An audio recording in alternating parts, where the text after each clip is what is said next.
Hello, hello, hello. Welcome to another night of My Life Has Destiny podcast.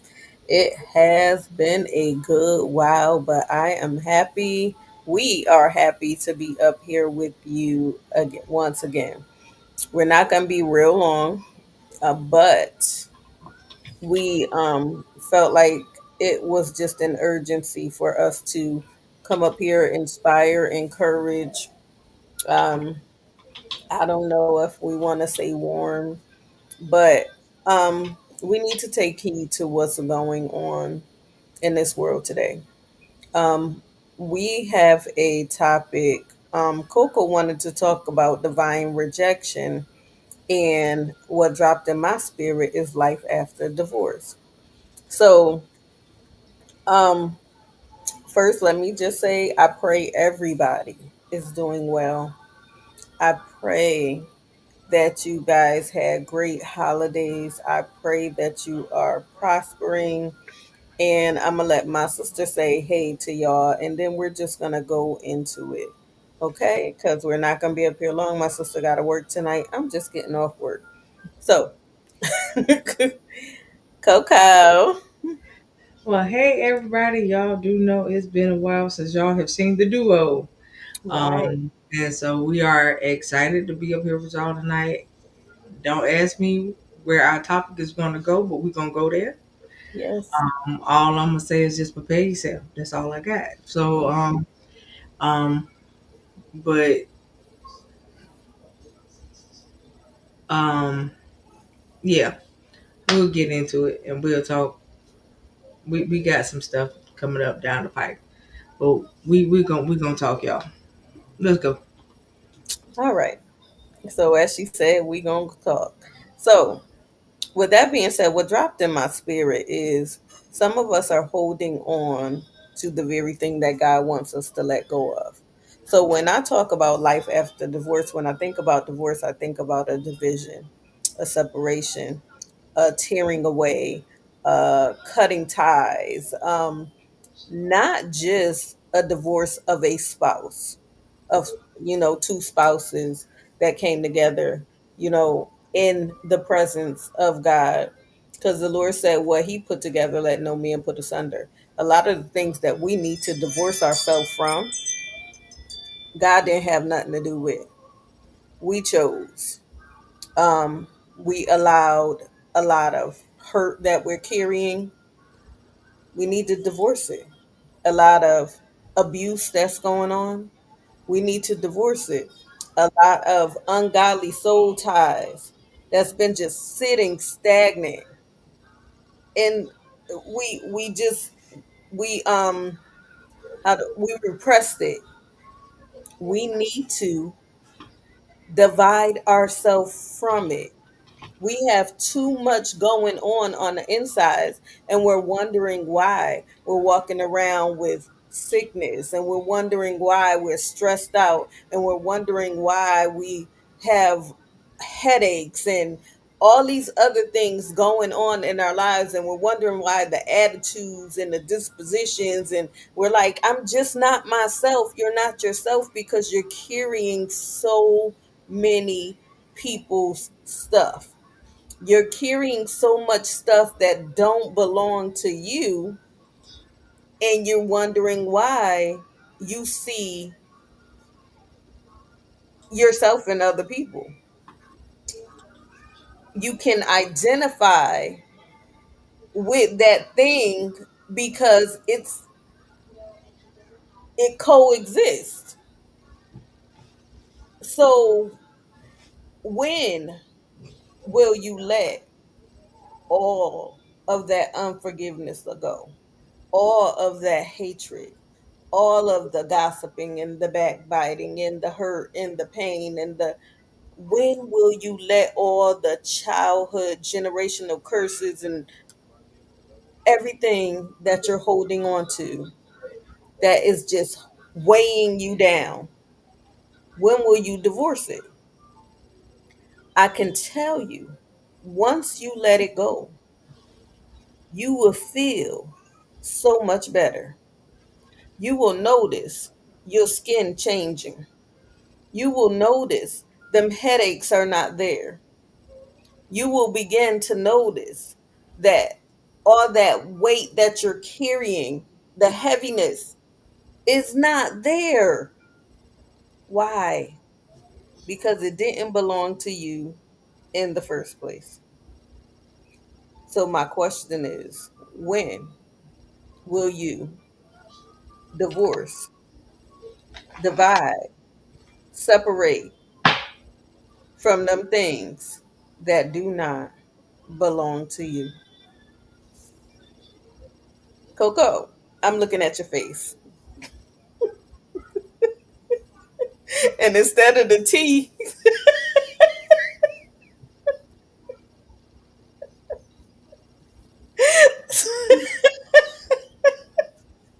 if y'all know my sister, y'all know she definitely has some things to say. Can you cut this, please? If y'all know my sister, y'all know her face. And I'm looking at her face. I'm being good right now. 'Cause I'm being good. So go ahead, finish. I'm But listening. as I was saying, then when I think about what you're allowing to go into you, Ooh. and you're like, okay, I'm going to be good. They did not belong to you. They do not, did not, and do not belong to you. So let them and all of their energy, because what you give life to or what you give energy to becomes life. It becomes attached. You drag it around like a leech, and it's sucking the life out of you. And you're wondering why you got so many blotches and blemishes and everything else a part of you. Honey, I just say let it go. It's time to let go. It's time to give place to what God has for you. It's time for you to decide to take on you. Look in the mirror, evaluate you, and get rid of everybody else's stuff. I'm going to say stuff. Everybody else's disposition, everybody else's attitude, and let all that jealousy go. Why you carrying it around? Just a little curious. Stop idolizing other people and be who you are. That's what I got. It just was heavy in my spirit.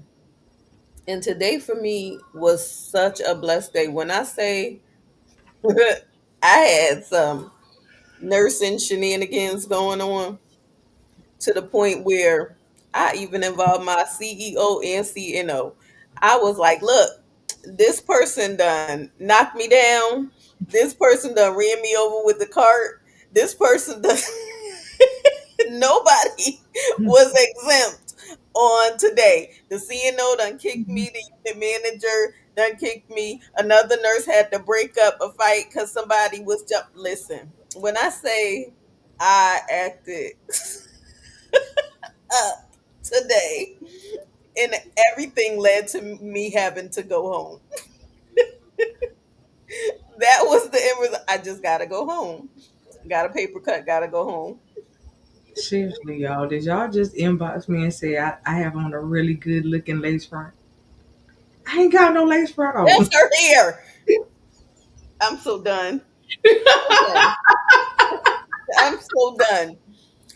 Let go Y'all of the know. foolishness, people. I done told y'all, let it go. Frozen said it best. Y'all know y'all ain't never seen me wear no wig ever. Prophet Frozen said it best. Let it go. No lace front here, honey. Mm-mm. OMG. No. Okay, Coco. Go ahead, baby. With your lace All front right. on. Well, thank you for the laugh, though. Um, That is funny. I'm gonna. Oh, okay. All right, Simone. Just give me a virtual thumbs up in the private chat when you're ready to come up. Y'all don't pay Um, no mind to me because I haven't eaten, so I'm gonna feed my face. um. So y'all forgive me for the yarn.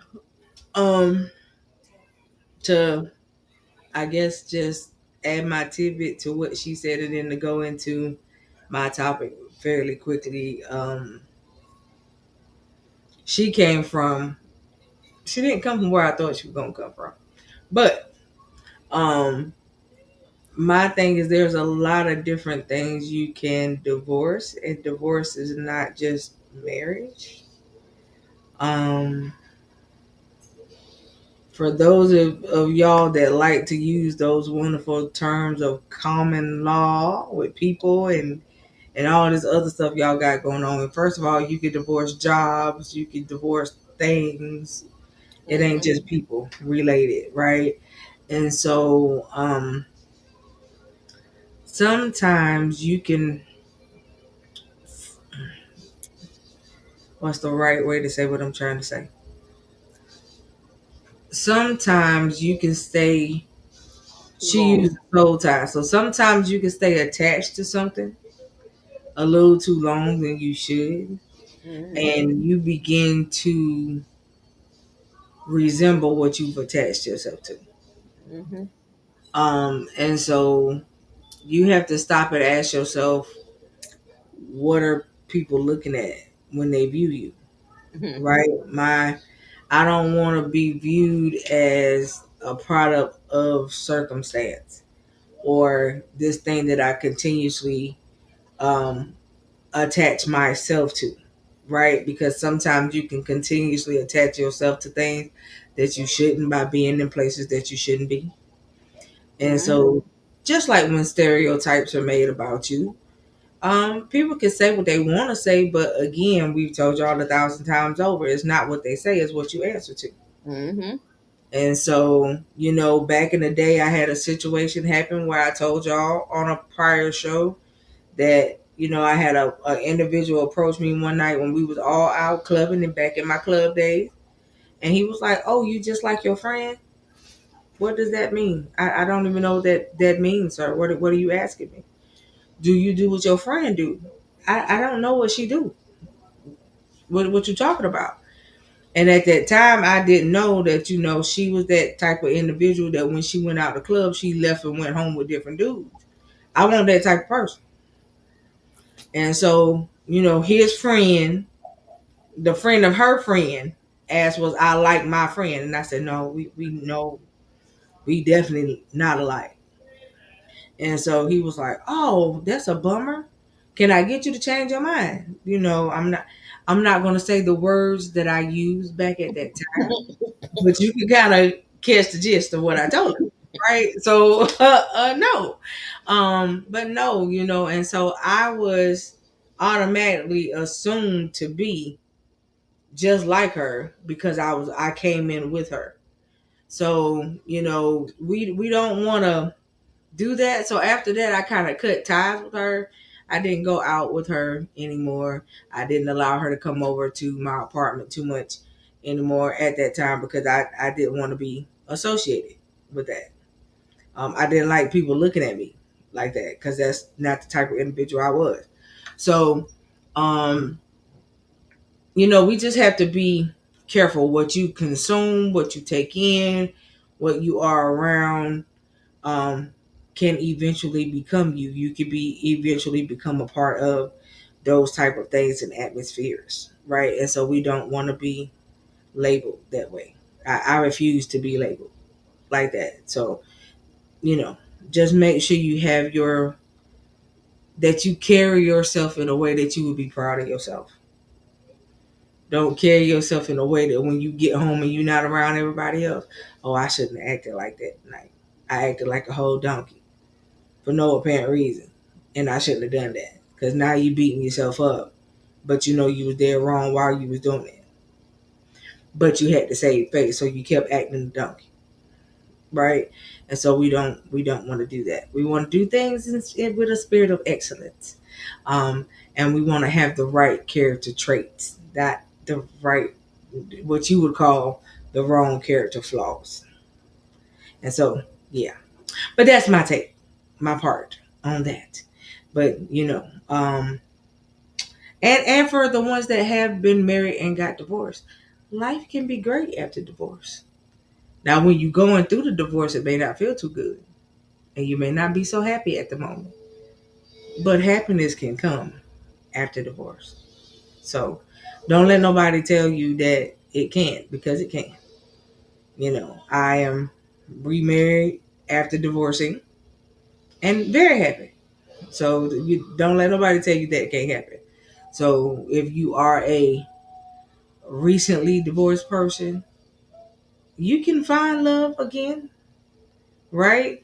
You just don't want to do what you did the first round in the second round.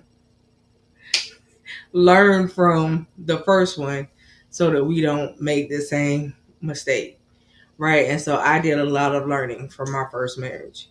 I'm actually grateful for it at the end of the day. I'm grateful for it. I learned, I had a lot of life lessons that taught me a whole lot through all of those wonderful years. Um, I could not use those terms a couple years ago, but I'm grateful for what I learned. So I don't know about everybody else that's been through divorce, but I'm grateful for what I learned. I'm I'm I'm good now. A couple years ago, maybe not so much, but now Amen. I am. So, glory to God for that. Uh, and me and him are both now remarried to other folks. So, listen, you can find love again if that's what you want, if that's what you're searching for. Some Hmm. people choose not to find it again because they choose to refine themselves after divorce. And I Hmm. did that because I lost myself in my first marriage. So much of trying to be that person to another individual that you lose who you are. That's right. And so sometimes that can happen. And I don't know, the ones that can sit out there and relate. But if you've been there, then you know what I'm talking about. So you can lose yourself in another person because you do so much, and you go and you go and you're trying to be this person to another person. But Hmm. all the while you're being not good to you. You're being superb and you giving this person 105, but you Hmm. give yourself 2% because you giving it all to them, and you can't do that. It Hmm. has to be. It can't be a one-way street. It can't be you pushing out everything and nothing being poured back in. That's not how that works. And that's even Hmm. in marriage. You know what I mean? We normally use those terms when we talk about ministry, but even in marriage, you cannot give 100% and the person give you 5. That's right. It's not gonna work. So you know what I mean. That means you got to rethink about your compatibility. First of all, was you really compatible in the first place? Did you get married because you know that was an assignment, or did you get married because your flesh was burning? Totally different situation, right? My flesh can burn, but before I would marry you, I done told y'all 1,000 times over, I'll go get something that got batteries. I don't have to have the headache. So for me, it will be a hard no. But girl, ain't nobody worried about no light. If you want to come up here, come up here. Huh? Um, What? I'm talking to Simone in this private chat. Oh. I just happened to say it out loud because I didn't type it. So Um, so, I mean, you guys have to really stop and think about that type of situation. Like, are you getting? Make sure you close out the other one, Simone, because you don't want to be down on the bottom twice, because then you go echo. Okay. Um, because you don't want to be giving and not getting, right? And I say that because you don't want to just give, give, give, give, give, give, give, and there's never any reciprocity happening. Because then you're going to eventually get to the point of where, what's the word I'm looking for? You get agitated, you get disappointed, and then you get burnout in marriage and relationship, and then you're headed towards divorce if that's not what you're trying to do. So communication is key, you know. And then again, like I said, you want to make sure that you know. I married for assignment. I didn't marry because of, oh, he looked good and he fit my package. That's not what I married for. I married for assignment purposes. And so you have to make sure that that's what you're doing, right? And you know, to each his own. Y'all marriage and what you do in your house is your business. But to these wonderful folks that got these quote unquote open marriage, you got these what you call an open marriage, you got a whole lot of open doors and portals too. So That's just right. understand what you are allowing to happen into your homes. Don't get mad when somebody goes against the y'all ultimate rule that y'all make with each other in your wonderful open marriage. So, all of these types of things you have to be aware of, and you have to know about, and you got to be ready for the stuff that you bring into your situation, your home, your space, your atmosphere. So a lot of the times we want to point the finger at the other individual in those type of situations, and I've counseled people that have been in those type of situations, and the counsel session was not fun because they didn't like what I had to say. If you are opening the door for other folks to come into your home, you can't be mad when the wrong one walks through the door. And now the other person wants to walk out with the other one that came through the door. You open the door for that. So just be careful what you open and give access to. Or the Right? other one walking in when you not there. Right. You know what I'm saying? So don't be mad because y'all open the door for that foolishness. But to each his own. Okay. So I wanted to talk to y'all tonight about divine rejection. I am going to use the life of Joseph, and how his wonderful brothers tossed him in the wonderful pit. Mm, mm, That's where I'm going to come from. So just follow me for a little bit, right? mhm. Okay, so we all know, the ones of us that read our Bibles, um, we all know that Joseph uh, was the favorite son, right? And Joseph had these wonderful dreams and visions of his brothers bowing down to him and all of that stuff. But see, what Joseph didn't do, he didn't keep his mouth shut about those visions he had. He told the brothers the vision Mhm. that he had. And the brothers didn't like what he said because, in their mind, we're older than you. We were here before you, and you're talking about us bowing down to you? Like, come again? Like, you know how they, and y'all know, if we want to go in layman's terms, that's how they responded to him. Not Who you only think you are? I ain't bound down to you. right, and so the brothers not only Exactly.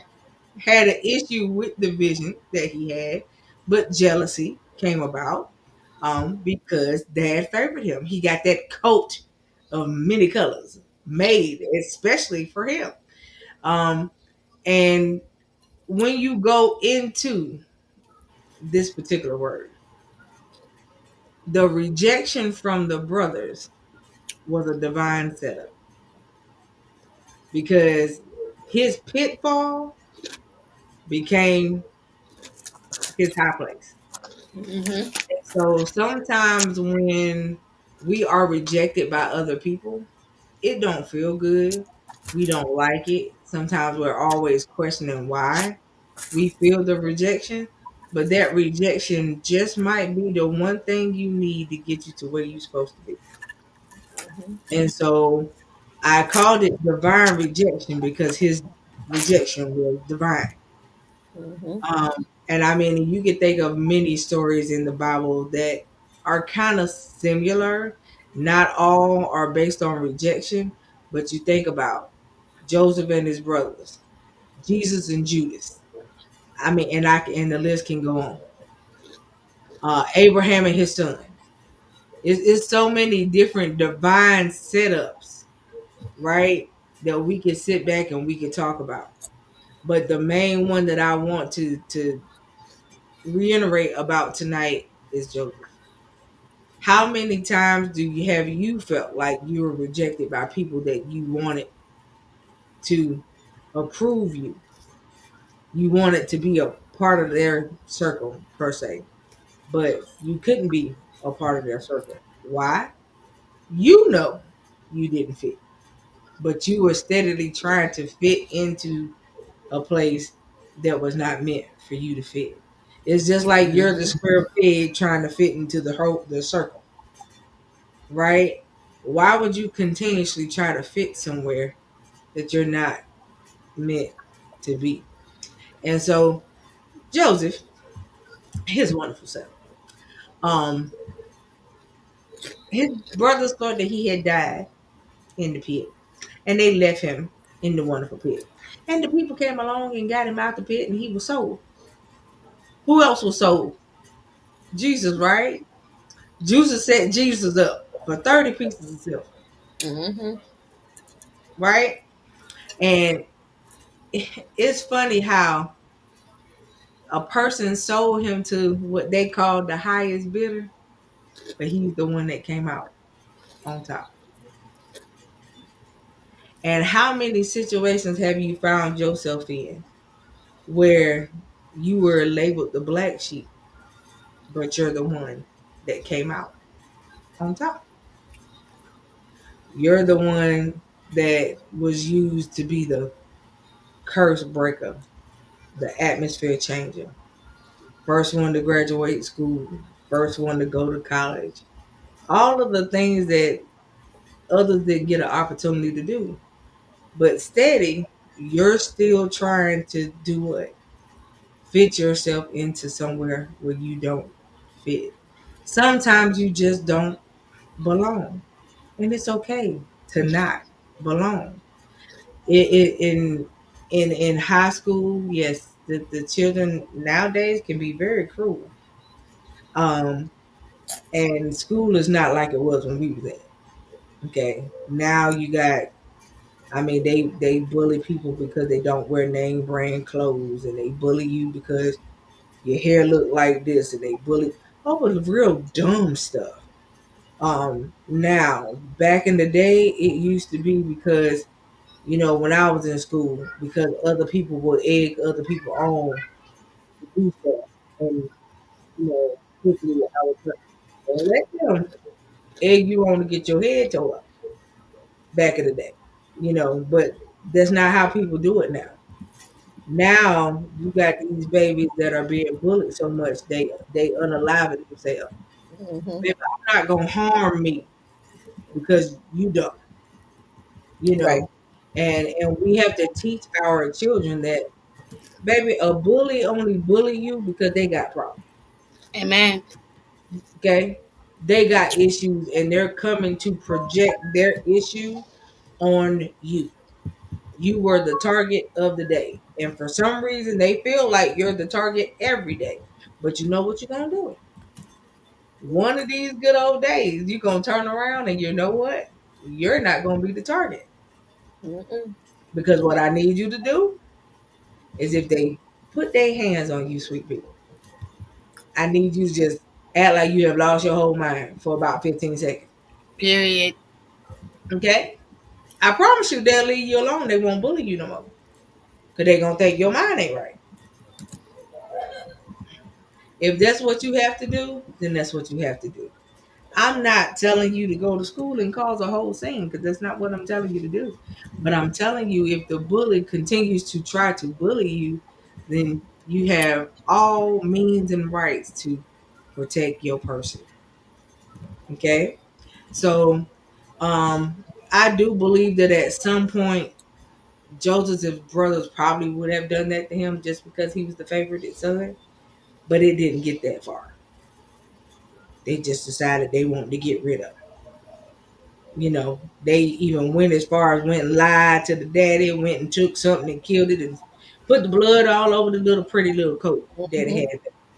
I mean, they just did a whole lot. Whole lot. But who would have known that that moment would have led to him being put in the palace? I like people who like to use the term from the pit to the To palace, the palace. right? And so, who would have known that it would have led them there? Them putting him in that pit put him in the position to not only serve and advise superiors that were superior to him at the moment, but he also was the one that saved his family from famine. I see we got a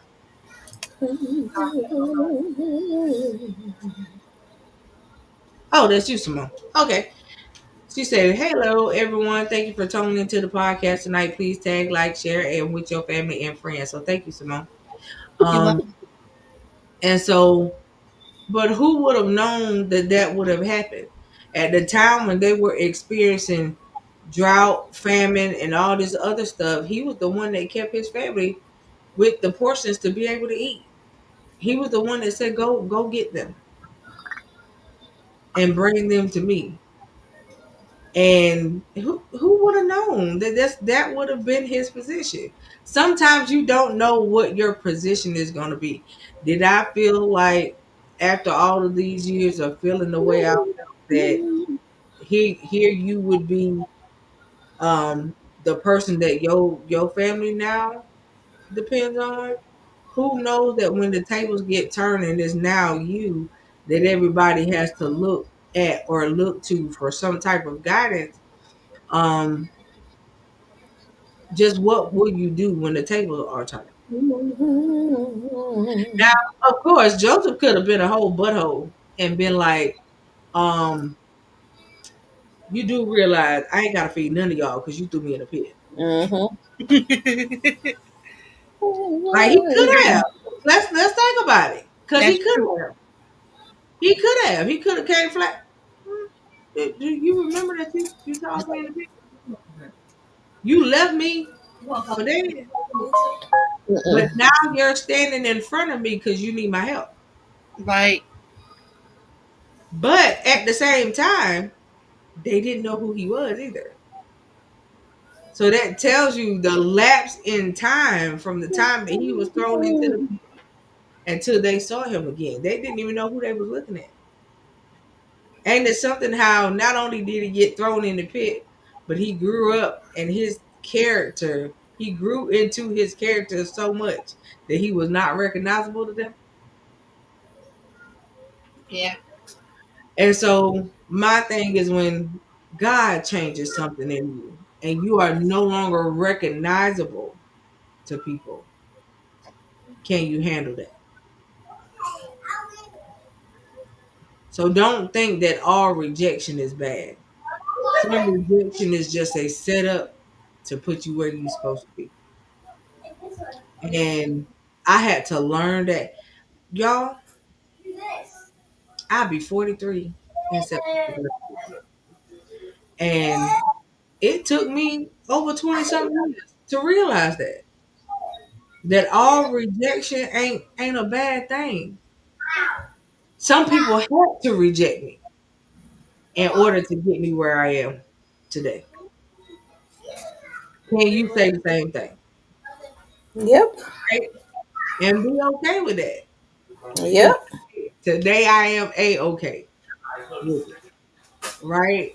And so one of the purposes of the divine rejection was God's overarching plan. I'm looking at my notes, y'all, on another screen. So when y'all see me look up, that's what I'm doing. God's overarching plan. Despite the brothers' intentions, Joseph later acknowledges that God used their actions for a greater purpose to send him to Egypt and ultimately save many lives, not just theirs, during a time of famine. Preparation for him to be in a position of leadership. Catch that. Hmm. Joseph's time in slavery and imprisonment, though unfair and filled with hardship, allowed God to redefine his character, develop his leadership skills, and ultimately prepare him for a position of authority that he would hold in Egypt. Reconciliation and forgiveness. That's the part that I love. Is that the story is a powerful moment of reconciliation for Joseph and his family. Now in a position of power, extends his forgiveness to his wonderful brothers, demonstrating the transformative power that God's grace and Joseph's faith in God can do. Quint just mentioned to y'all about forgiveness, right? Do y'all see what forgiveness did for Joseph? In the midst of that, like I said, he could have turned that a whole nother way and been like, do you I could do to you what you did to me, literally. But he did not repay what they did. He actually went for it and blessed them. He loved on them. And it was just like nothing never happened. Like nothing never took place. Can we do the same? Right? And y'all have heard me say it before that, yeah, there are some situations that are not reconcilable. All situations are not reconcilable. And I say that because you may be in a place where you're not in a forgiving mindset at the moment, right? If in that place you're not thinking about reconciling nothing with anybody until you get to the point of where you are able and ready to forgive, that's when reconciliation can take place. It will not take place while you have an unforgiving heart. It'll never take place while you got unforgiveness in your heart. And even after the forgiveness, it doesn't mean that we're going to be the same. The relationship will probably never go back to what it was at all. But I no longer feel the way I felt about you. That is gone. Why? Because I forgave you for it. We just gonna move on. That don't mean we gonna be back peachy king, but baby, we gonna move on. Right? And so can you do that? I hear people say I'm a forgive and not forget.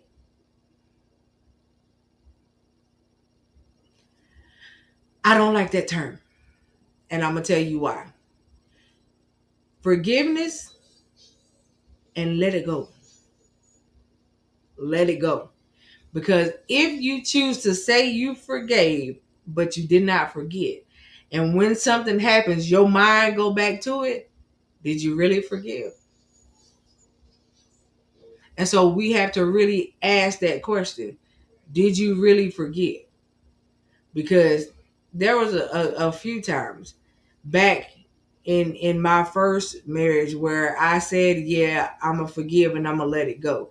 But just as soon as something came up that was similar to that thing, baby, I didn't let it go. And so we have to work on that. I don't like that term, forgive and forget. That I'm gonna forgive you, but I won't forget it. I don't like that statement because to me, you're not truly forgiven. That's my personal opinion. It don't have to be yours. You can agree to disagree if that's what you like, but that is my personal opinion. So I'm going to ask the ladies on the screen, what do you think about that particular statement that I will forgive but not forget? I can totally agree with you when it comes to them stating. I forgive but not forget, that means you just repressed it. You didn't actually forgive me. You still walking in unforgiveness. So the next thing I do, you're gonna bring it up. It's like you sitting there in a bag just waiting for me to do something, and then every time I do something, because you did not let that other thing go, 9 times out of 10 you ready to explode on me. And yeah. So I don't agree with that statement. I don't like that statement. Either you forgive me or you don't. And be honest with yourself, because you ain't got to be honest with me. If I Right, apologize, I did everything that I can to make it right concerning you. And whether you forgive me or not, that's up to you. right, right. Your choice. What about you, Simone?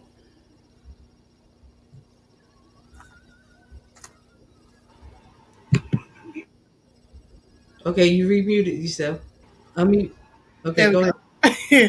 I agree with the both of you because even Jesus said he cast our sins in the sea of unforgetfulness. So if we can't seem to forget what the person has done for us, how do we expect Jesus to do it for us? Like he said he has no memory of what we did. He literally tossed it in the sea of forgetfulness. And therefore he won't even bring it back up again. So if we expect him to forget what we've done, why can't we forget what other people have done? Right. And And see, it's I think that a lot of people don't understand that. I'm glad you brought up that. Matter of fact, can you find that scripture? got you. Hold on 1 second. Um, and I'm glad she actually brought that up because a lot of people don't understand that now because he said that he cast our stuff in the sea of forgetfulness. Then do you know that when you make that statement, you're sinning, right? You do realize that. Psalms 103 verse 12. Go And ahead, it go ahead. And not only that, he did tell you to forgive 70 times, 7 times a day. exactly. So, so if he's saying he forgives us that much and he's telling you to forgive that much, who are you not to? Who are Right, you to just outright rebel? Right, right. Rebellion is as the sin of witchcraft. So if you can't forgive, you might as well say, I just don't deal with you. I don't I don't want nothing to do with you. And what you don't realize is forgiveness is for you. It's not for the other person. I'm not saying you even have to deal with that person anymore. Your right, relationship may not be the same. Cause right, guess what? People that has harmed me, I forgave them. But guess what? It's unrepairable because of what you did and how you did it.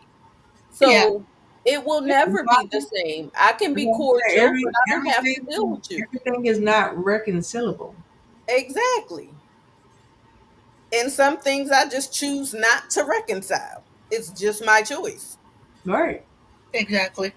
Because everything So is not reconcilable. All situations that you forgive are not reconcilable. exactly. You know, I reconciled, I forgave the people that harmed me Mhm. when I was a child and my innocence was taken. But is that Mhm. reconcilable? The answer is no. No. That's not reconcilable. Right? And so we have to understand that everything cannot be reconciled. But go ahead, Simone. What's those scriptures, honey? Psalms 103 verse 12. And again, I have the King James version. So it says 103 verse 12. It says, as far as the east is from the west, catch it. As far as the east is from the west. One more time. As far as the east is from the west, so far has he removed our transgressions from us. Hmm. Interesting. So you got north, south, east, west. That's about this far. We That can't means, say you. but that means there's no boundary. Exactly. Exactly. That means that there's no boundary on his forgiveness for us, Right. but we put it. We a put stipulations. huge limitation Right, Mhm. on that with other people. right. And then we sit there, and I think, and I said it to somebody this morning. I said, we have to realize that when it comes down to certain things, we are not fighting against the person, we're fighting against what's in the person. Yep. Mhm. We wrestle not against flesh and blood. And That's right. so, and the Bible tells you that what? Guard your heart. Mm-hmm. Mhm. It tells you that. But no, we not guarding it. We freely giving it away. Yep. Mhm. Right? And so when we freely open it up and freely give it away, what do you expect to happen? Mm-hmm. Because you have went against the word. He told you to guard it.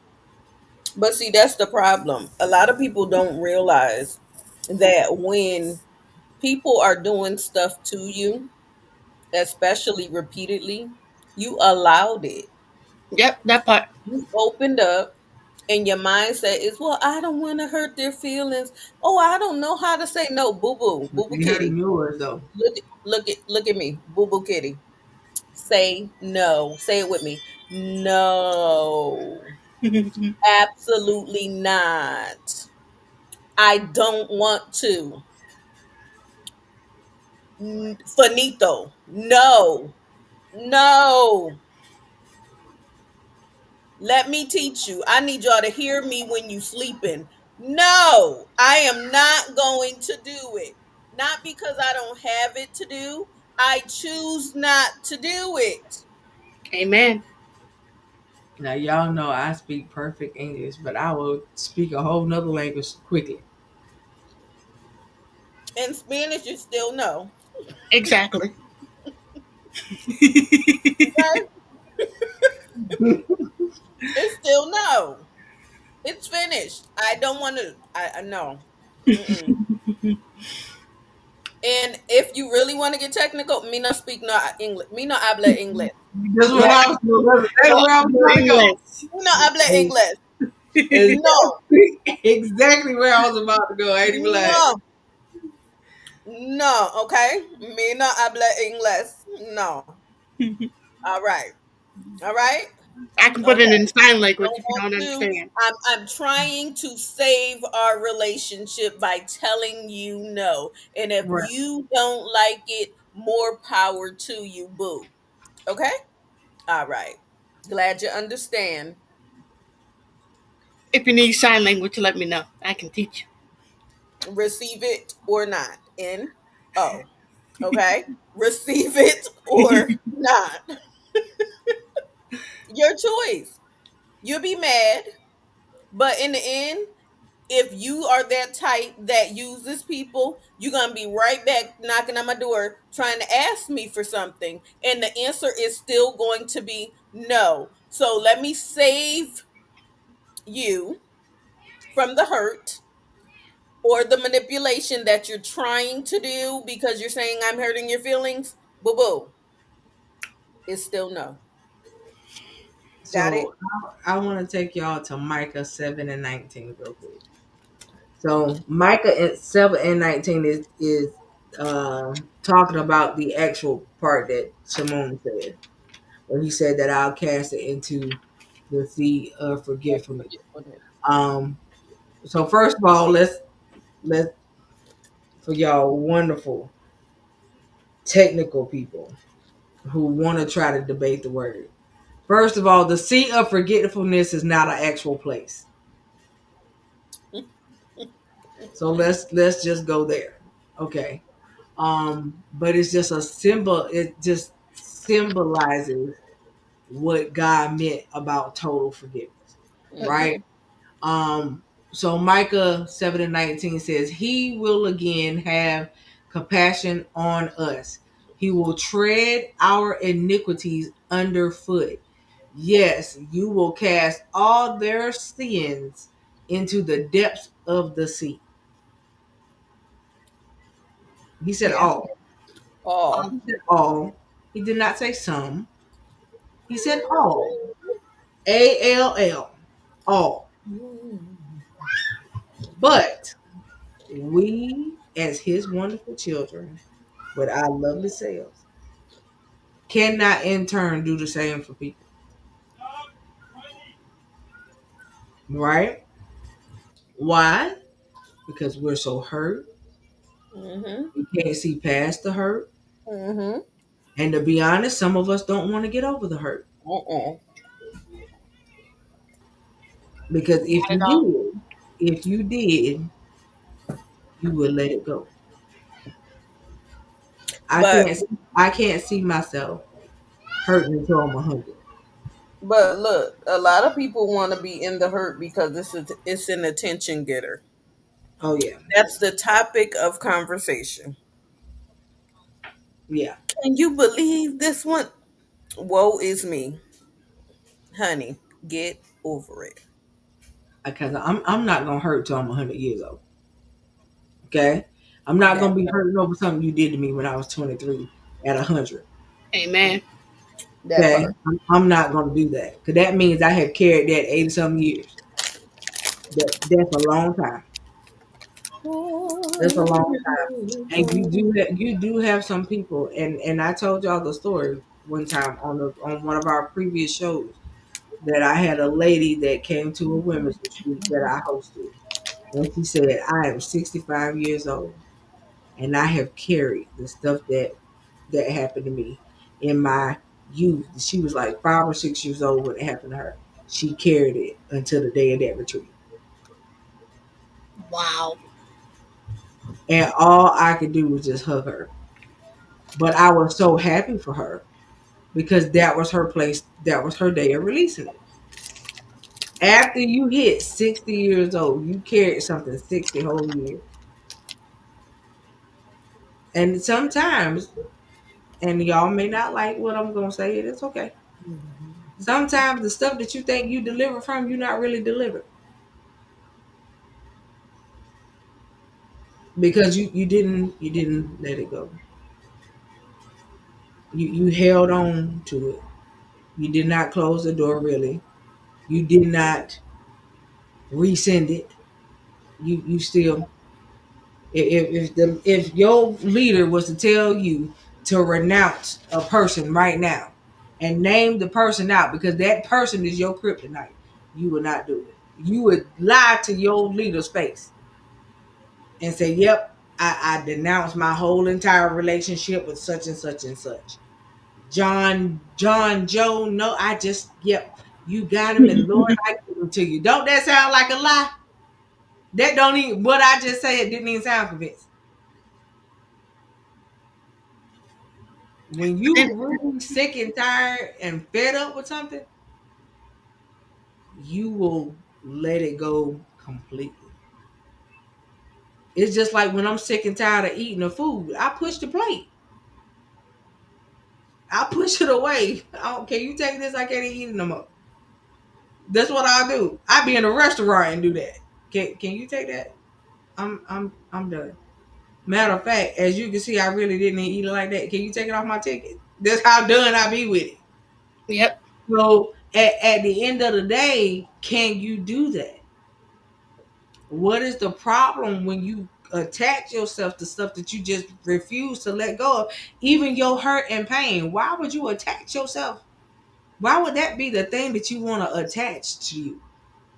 Something that every time you think about it, it just do you in. You can't even mention the person's name. You mention the name, you just get all out of whack. And yo, it's why would you want to continue to live like that? I did it, y'all, so that's why I can talk about it. I did it at one point. Every time the person's name was mentioned, I just, oh, ooh. Not only did I had to repent a whole lot because my thoughts weren't right. And so, why would you want to continue doing that to yourself when you don't have to? I had to sit back and ask myself, are you worth it? No, you're not worth it. And do you realize how much power you giving that person or that thing when you do that? I refused. When I realized how much energy I was giving to that thing, person, and situation, yeah, I definitely let it go. Because you so not worth that. The silent stress of you ain't about to kill me. Mm, that's good. And some people don't realize that silently stressing out over an individual, a place, or a thing. How many times have we told y'all that health wise stress is a silent killer? Your body takes what you feel like in your mind, because you tell yourself that it's not stress, but your body says that it is. Your mind is telling your body that that's stress for you. It's releasing a whole bunch of stuff inside your body part every time you think about it's releasing the stuff that caused your blood pressure to go to 3,000, and that ain't even a real number. Because if your blood pressure was 3,000, you would not be here. But it's releasing stuff inside of you that's causing things to happen, and you don't even realize that. We have to fix that part in ourselves, but only you can fix you. I can't fix you. I can tell you how it was for me when I dealt with it, but that was me. Quint's situation was different. Simone's situation different. None of our forgiveness situations were the same. None of our letting go moments was the same. Cause baby, the day that I let go in here in my living room floor, I was by myself. It wasn't nobody but me and God. I said how I felt. I let it out the way I needed to. And I asked God to forgive me first. And then I forgave myself. And then I forgave that individual. Because I didn't realize how much damage I had done to me by not forgiving them. And sometimes some of us realize and the damage is a little too late. Don't let that be you. Don't let that be you. That's a time where you can change it. Because it's that thing that he tell us to guard. That's your problem. That thing he tell us to guard is your problem. Because our heart would have us do things because we think it's one thing and it's not. Something that your mind is telling you that is love because your heart don't feel that. Your mind is oh that's love. If he knocking you upside your head, that ain't love. If he verbally abusive to you, that ain't love. Nope. But in your it's okay. No, it's not okay. It's not okay. And who did you see growing up that you felt like that was the norm in life? Because baby, no, no. There are people that we have had on the show that stay in domestic violence situations a little too long, and when we thought they were good, they were not good. The calls we ended up getting later, it made us so sad. But when we thought they was out and we thought they had a breakthrough, next thing we would know they won't even here no more. Because sometimes you stay in something just a little too long. Way too long.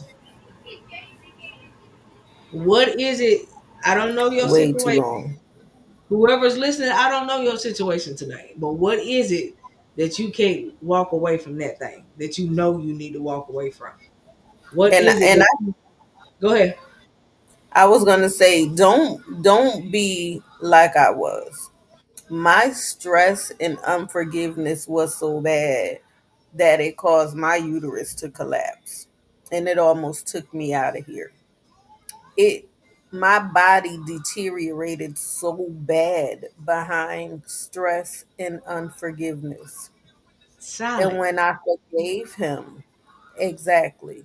When I forgave him, because that same person that I was walking in unforgiveness had to take care of me. he took care of me until I healed. And then I was able to divorce him. And it was the best day, one of the best days Like to I said, release all of that baggage. It was a blessing.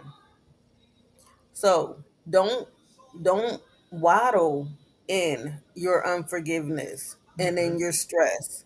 When I say let it go for you, let my it go. skin was so black, it was bad. It was bad.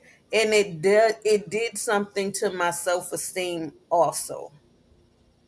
So please, I'm telling you, now is not the time for you to walk in unforgiveness. Forgive that person for you, because that person or whoever they are do not deserve that much power over your life.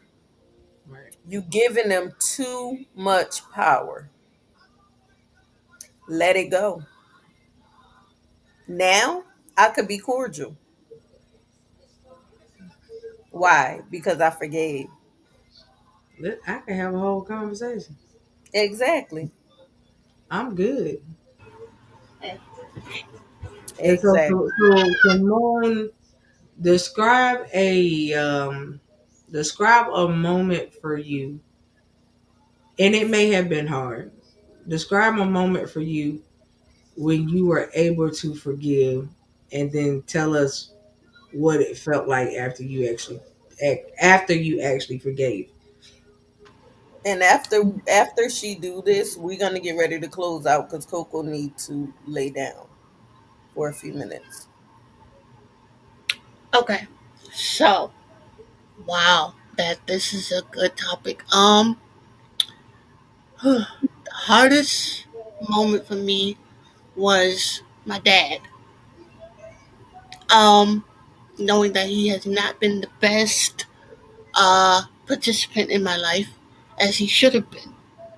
Um, so the hardest part for me was forgiving him. But when I did, it felt good.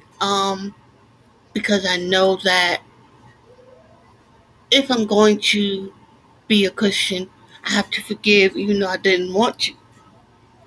There are times when you feel like he doesn't deserve my forgiveness and you don't want to do it. But then again, you got to think about, especially if you're going to be a believer in Christ, you got to think, okay, I've got a lot of skeletons in my closet that God has not exposed yet. So if He decided to expose them, where would I be? What would I be doing? So therefore, if you're not going to forgive that person, then you got to be prepared because at some point God may just say, okay, bet you don't want to forgive such and such. Okay, how about I expose you right here, right now? And that's going to be a scary place to be. That's one way of looking at it. That's going to be a scary place to be because you got to think about it. Mhm. We were born in sin and shaped in iniquity. So therefore, we were born sinful. So if you think about all the things that you've done in your life from the time you were born to now, that's a lot of stuff. And he even said, you know, Mm. for all of us fall short of the glory of God. We sin and fall short of the glory of God. So not only did you do something wrong, that other person you're mad at done something wrong too. Right. So you got to think about like, okay, if I'm going to be a believer and I'm going to, walk in this thing with Christ, then what happens if God chooses just to, okay, I know we say, I think I've heard a lot of people say it in my lifetime where he said, when you go to heaven, God's going to play like a videotape of your life or whatever, something of your life, Mm-hmm. show you everything that you've done. Mm-hmm. And it's like, okay, if you're so focused on not forgiving this person, are you prepared to see that if he actually lets you see that, will you be prepared for that? I say it That's how all I the think about time. It's your response to stuff. When he asks you why you didn't do such and such, what's your answer gonna be? it. Yeah. Yeah. So, at the end of the day, I say hats off to you for being able to do that because I know it wasn't the easiest thing. I mean, and I get it because I've been there. I did the same situation with my dad. You know what I mean? Like I told y'all, I told y'all the story. I didn't meet my dad, for the first time until I was like 14, 15 years old. And so I know, I get it. And we had a conversation, and then when I went to go visit him alone by myself for the first time, we had a knockout drag out Mm. because I just let it out, and that was my way of letting it out. And I commend my dad. That's why me and my daddy was like this right here. At the end, I commend him because he just let me fight it out, get it off your chest, and he let me do that. So at the end of the day, after that, we were good. We were solid after that because I mean you can't get no realer than that. Yeah. You know what I'm saying? And so it's just like yeah, I can honestly say that when you face the music of a situation and you just really come to grips with whatever it is, that's how you be. Like even in divorce, when I came to grips that I was no longer a married woman, it was just like wow. I had been married, so what am I gonna do now? Mm-hmm. Mm, Mm-hmm. I'm saying like for real. Yeah, Like because you're what am so I gonna used to. do now? Yeah. Like I don't even know what single look like. Mm-hmm. Like for real. Yeah. I don't even know what single look like nor feel like. What am I about to do? And that's what I'm saying. And you go through all of these different phases of dealing with the new after you finally handle a situation.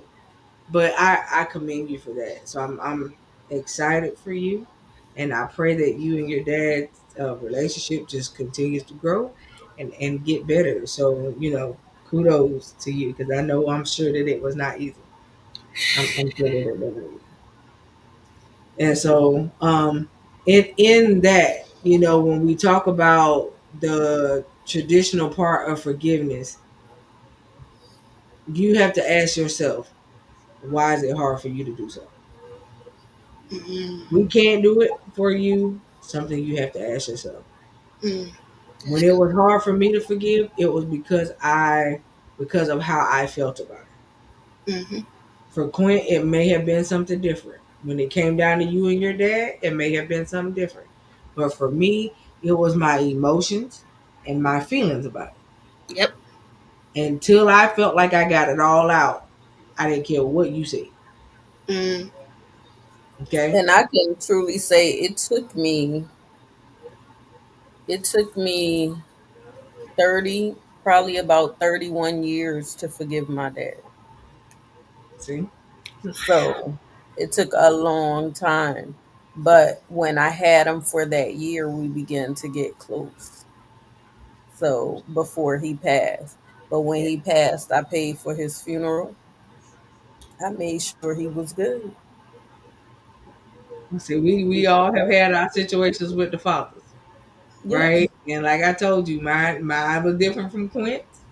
Simone's is different from both of ours, right? I And, would. and I can honestly say, um, my daddy was a comedian until the day he left here. Um, and now when I sit back and I think about him all the time, he is truly missed. Because my daddy literally called me every single day. And if he didn't call me, he was calling my husband first. Son-in-law, where she at? And that was there. I already knew when I heard that and I heard a certain ringtone, it was my daddy calling him. He calling you before he called me? Oh, okay. Tell him I see how this is gonna go. And then we would just all laugh about it, right? And so Right. but my husband is a lovable dude, so I get it. You know what I mean? But it was just funny, like, and then we would all laugh about it. But those type of things I miss. Even my husband, every once in a blue moon, he would like, right about now, your daddy would have been calling my phone, and he would have. Like, we think about just certain little things, and it just make you think about people. And so with that, we're gonna top off the night by saying, listen, life is short. Mm-hmm. It is too short for me to walk around having ill feelings or ill, just an ill heart towards you. Mm-hmm. You don't know what tomorrow gonna bring, That's right. and you don't know how tomorrow's gonna turn out. I mean, Mm-hmm. literally, we just, me, Quint, and Simone just had a conversation. A young lady's life will turn upside down in less than 7 days. Yeah. Less than seven, yeah, 6 days. Mark today, and that young lady is not here as of today. And so you never know what life will bring, Right. but make the most of it. Make the most of it, and you can't make the most of it feeling some type of way about people. Amen. That- That's not living. That's not living. That's not enjoying life. So that's what I have for y'all. I hope that it helped somebody. We pray that everything we talked about tonight helped somebody. Simone, do you have anything that you want to say before we get off? Um, just say what you said. We hope these kinds of messages reach people and help them to continue to live a better life. Um, um, Other than that, um, follow each one of our podcasts. You know, and then also don't forget about critical conversations. But yeah, hope something we said blessed you guys. Um, Hope you like, share, and comment. Um, I mean, until we And see. y'all already know, stay tuned. Me and Quint both are about to create the event pages for both conferences so you guys can get the info and begin to register. I do want to say kudos and thank y'all to the ones that's already registered for the season of the Threshing Floor Conference. I'm excited about y'all. I hope y'all excited too. If you have not registered, I need you to go register. You can't get the link without registering. So you have to register on the Eventbrite page in order to get the Zoom link to get into the room. All right. This year's conference, it may or may not be recorded. I can't say for certain. It just depends on how intimate the Lord tells me that this is going to get. Because if you know what the threshing floor stands for, then you understand why I'm saying that. So if you want to be in the room, register so you can get the link. All right.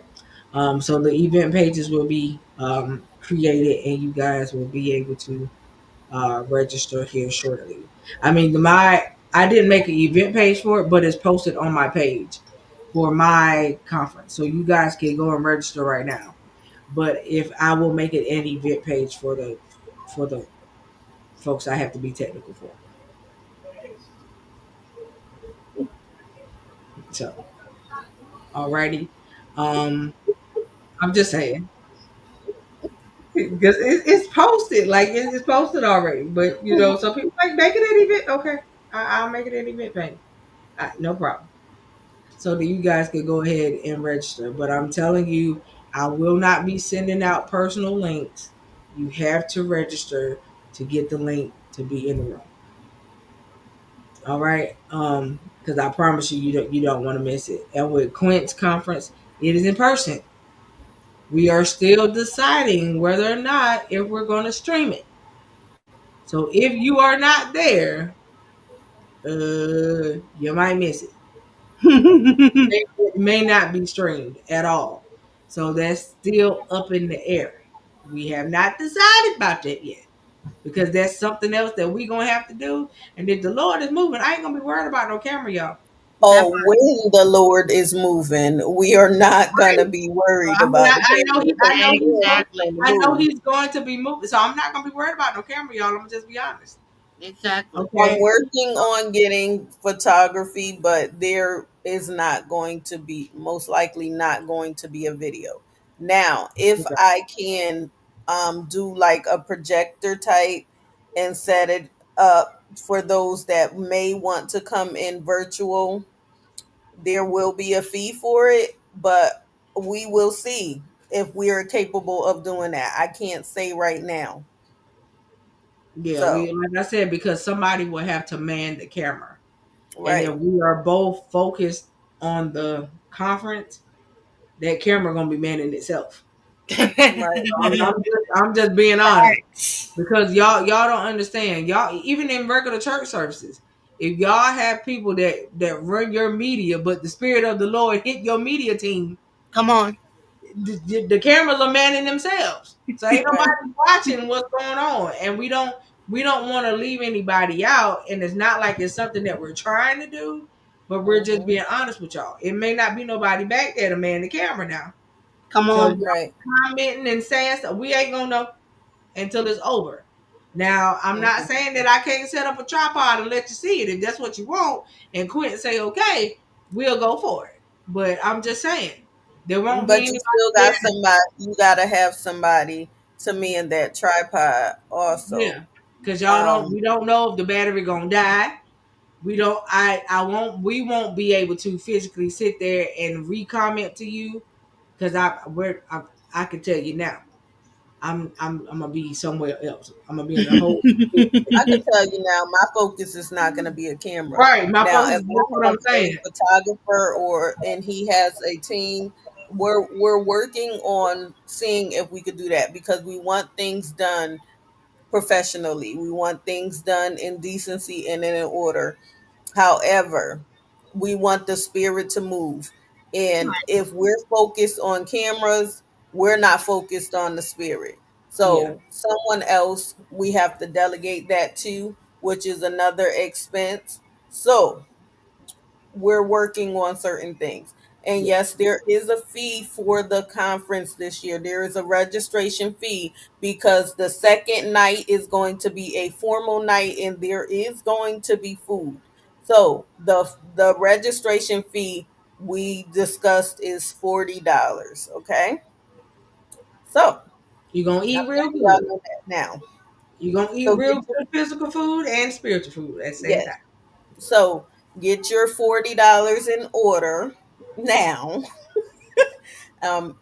Plenty of Because time because the conference is not until October, y'all, and it's but at the I end of will October. tell you, I am closing the registration down the second week in October because we need to have Head count. everybody's figures on who's gonna be there and the amount of food that we're gonna have to have and all that stuff. So I'm shutting registration down the second week in October. Flyers will be coming out next week. So we're gonna start in advance. We've been advertising this all year. The conference has moved to Wilmington, North Carolina. Okay? It's going to be in Wilmington, North Carolina. It will not be in New York. It's going to be in Wilmington, North Carolina. And the location, the venue is to be announced. Okay? It will be announced Yes, and it eventually. will be the location will be announced in September. So you Yes. guys will know in September, not October, September. Mm-hmm. But that part don't matter. We need you to register so Mm-hmm. that one, you are accounted for so that you can have a plate. We don't want to leave you out. We don't want you showing up on the night of the banquet and then we're like, Right. it's bird person. We don't want to do that. Right. So we just need y'all to register, please, so we can make sure that everybody is accounted for and that you can eat and all that good stuff. Mm-hmm. Exactly. Now, your registration though, how are they registering? They are going to register. I'm gonna have a link. Okay. I'm Are gonna put you a are link you on the doing it flyer. on Eventbrite or a different thingy? Or you It just will doing it regular? probably be Or just on Eventbrite a or regular Zoom? Because it's not going to be Zoom because we're not streaming it. So that's not where the link coming from. mm-mm, So it's probably going to either come from Eventbrite or a different platform, y'all. right. Or Um, I may have a link from my PayPal, and this way, when you register, you It can can pay take at place. the same. Yep, and it goes straight to the PayPal. So it will be on the flyer. The registration will be on the flyer. So you can register from there. But like I said, that will be out next week. I gotta decide if I'm gonna do it from my website, from PayPal, or Eventbrite. And So my registration link will not close down until the morning of the conference. So right. you have until 12 noon on the day of the conference to register. After that, you won't have access to the link. Hmm. Okay? So we're excited. We're super excited because we know the Lord's going to show up and show out. He always does. All Yes, he right. does. And so, um, yeah. And if you guys are wanting to travel into Quint's conference, please either inbox her or me so I can get you hotel or Airbnb info. All righty. We love y'all and we mean it. Y'all already know the motto. I love y'all to live. I love y'all to life. Live every day on purpose and make it count. And Quint's motto is walking to your destiny because she's currently looking at her phone. So we love y'all. All right. Y'all have a wonderful night. And we'll be back with y'all again shortly. All right. Have a good night. Love y'all. Coco, why you gotta put it on blast like that? Why you gotta do